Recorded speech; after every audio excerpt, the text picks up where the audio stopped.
All I have to do is touch an animal's butt, and I can see its memories. So I used this ability to open a pet clinic. On the very first day of business, I cured the mayor's beloved dog. The news spread across the whole town almost immediately, and everyone started calling me the miracle doctor. Every day before the clinic even opened, there would already be a long line outside. At first, I only wanted to make money with this ability, until one night, an old man kept pacing back and forth outside my clinic. He looked extremely worried and asked me why his dog had suddenly stopped eating. I thought it was just being a picky eater, so I told him the dog had probably eaten too many treats lately. But the old man immediately shook his head. He said they couldn't even afford treats.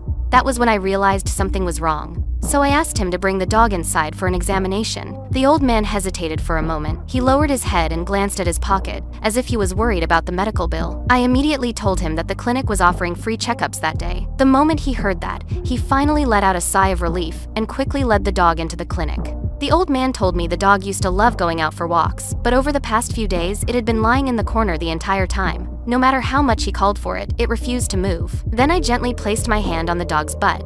The next second, I saw all of its memories. At that instant, my eyes turned red. In the dog's heart, it had always believed it was burdening its owner. In order to take care of it, the old man went out every day collecting recyclables to make money. He often stayed hungry himself, yet he still gave half of his food to the dog. Later, the old man fell ill, but the dog couldn't do anything to help him.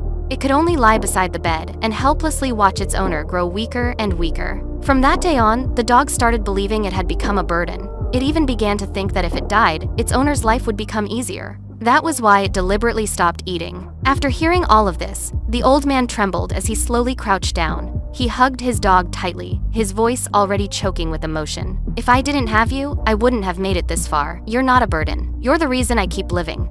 The dog seemed to truly understand him. When the old man opened another can of dog food, the dog finally lowered its head and started eating. Before they left, I didn't charge the old man a single cent. I even secretly gave him a large bag of dog food. I told him that if he ever ran into trouble again, he could come back and find me anytime. And from that day on, I finally understood the true meaning of this ability. If it were you, would you want a superpower like this?